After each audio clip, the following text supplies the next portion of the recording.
Welcome back to SB Nation. We're talking the Wild West region of the NCAA Tournament. With us is Nick Fasulo, who is actually at the selection show with Michigan State. Last #1 seed to get into the tournament. However, maybe not the most talented team in the region. What do you think? Probably not. First off, it was a blast to watch the selection show with them. You kind of forget sometimes that these are just kids, and to see them get ecstatic over something, seeing themselves on TV, was really fun to watch. But that being said, they may be the 4th most talented team in this region, even though they're the #1 seed. I think Memphis will get by them in the second round. And I also think teams like Missouri and Florida have more talent than them. So this could be a real unpredictable region for sure. So who do you think's coming out of this region? I'm definitely going to go with Memphis. I'm going to stick with them. I said it way back in November.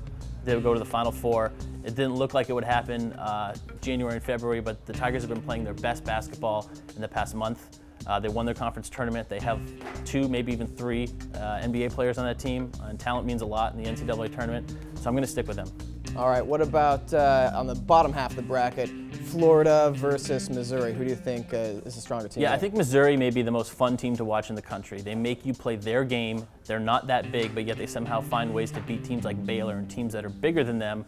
That being said, Florida, again, very talented team. They struggled the past couple of weeks. That's why they're in a 7 seed. But they, in terms of talent, could be a 3 or 4 seed. They could easily get by Missouri, but that being said, they could also shoot 20% from the field, take a lot of errant shots, not move the ball, and then they find themselves getting blown out in the second round.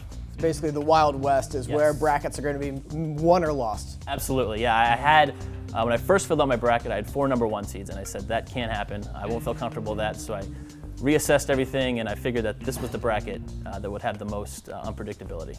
All right. So Nick thinks it's Memphis, but don't sleep on Michigan State and Tom Izzo. You can't sleep on him. He's crafty. Yeah, absolutely. They've been to 5 Final Fours since 2000. They could very well go to their 6th, but again, Memphis, I'm honing in on them. All right. That's what Nick thinks. Subscribe to our YouTube channel. Let us know in the comments if you think Nick's crazy. We'll catch you next time.